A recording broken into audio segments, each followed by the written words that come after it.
వేదోఖిలో ధర్మ మూలం. వేదం అన్నటువంటిది అన్ని ధర్మాలకు మూలమైనటువంటిది.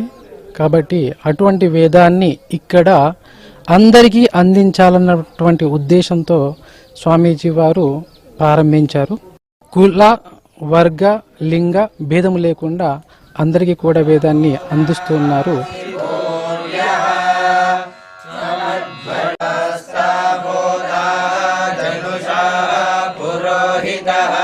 భవిష్యత్తులో వీళ్ళు చదువుకున్న తర్వాత పై చదువులు చదువుకోవడానికి యూనివర్సిటీ కానీ, ఆ యూనివర్సిటీ తర్వాత కూడా వాళ్ళు ఏదైనా మంచి ఉద్యోగాలు అన్నటువంటిది కూడా గవర్నమెంట్ ప్రభుత్వం ఏదైనా సహకరించినట్లయితే ఈ పిల్లలకి ఆ తర్వాత మంచి భవిష్యత్తు ఉంటుంది.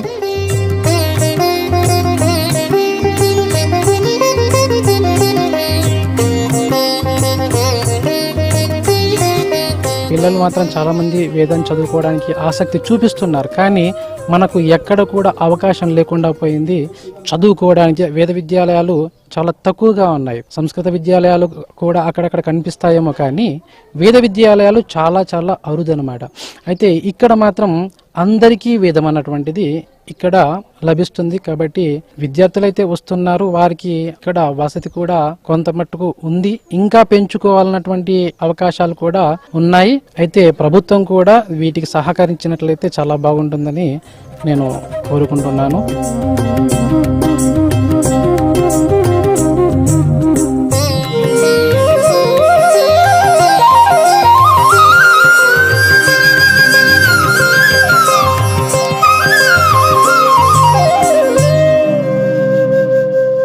ఇక్కడికి ఉభయ రాష్ట్రాల నుంచి కూడా విద్యార్థులు వచ్చి చదువుకుంటున్నారు.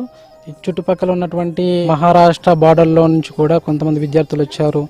ఎక్కువగా కాకినాడ, శ్రీకాకుళము, విశాఖపట్నము, విజయవాడ, తిరుపతి, తెలంగాణలో అయితే హైదరాబాద్ నుంచి కొంతమంది, వరంగల్ నుంచి కొంతమంది, నిజామాబాద్ నుంచి కొంతమంది, ఈ విధంగా చుట్టుపక్కల గ్రామాల నుంచి కూడా చాలామంది విద్యార్థులు, ఇప్పుడు 80 మంది విద్యార్థుల వరకు కూడా ఉన్నారు.